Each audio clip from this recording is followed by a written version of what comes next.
हाँ बाबू, तो देखो हम मेटल और नॉन मेटल का कुछ क्वेश्चन दे रहे हैं। ये भी 3 नंबर का है और VVI क्वेश्चन है। आ जाएगा एग्जाम में कि धातु और अधातु में अंतर स्पष्ट करें। बस एक ट्रिक याद रख लेना, धातु में SMS और अधातु में BDI। धातु में SMS, अधातु में BDI। एस का मतलब साइन, मतलब चमकीला।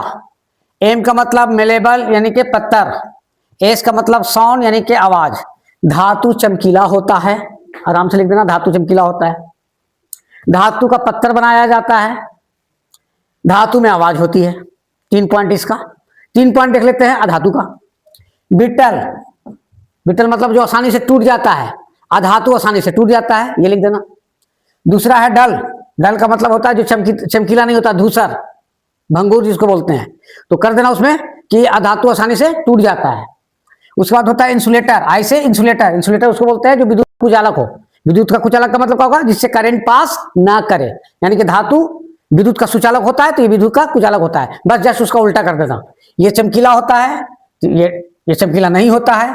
ये इसका पत्थर बनाया जा सकता है, इसका पत्थर नहीं बनाया जा सकता है। इसमें आवाज होता है, इसमें आवाज नहीं होता है। ऐसे भी कर सकते हो, और नहीं तो स्टिक के माध्यम से लिख सकते हो, SMS के माध्यम से और BDI के माध्यम से। इसमें 3 नंबर एकदम परफेक्ट तुम्हारा आ रहा है, एकदम परफेक्ट आ जाएगा 3 नंबर। अब आओ बाबू, कभी कभी ऑब्जेक्टिव में भी या कभी कभी 2 नंबर के सवाल में पूछ देगा कि आप ये बताइए वैसे धातु का नाम जिसको आसानी से काटा जा सके, आसानी से चाकू से काटा जा सके। तो इसको याद रखना, लीनैक। क्या याद रखोगे, लीनैक। ली से लिथियम, नय, नय का मतलब नेट्रियम यानी कि सोडियम यानी नमक, और के से केलियम यानी पोटेशियम।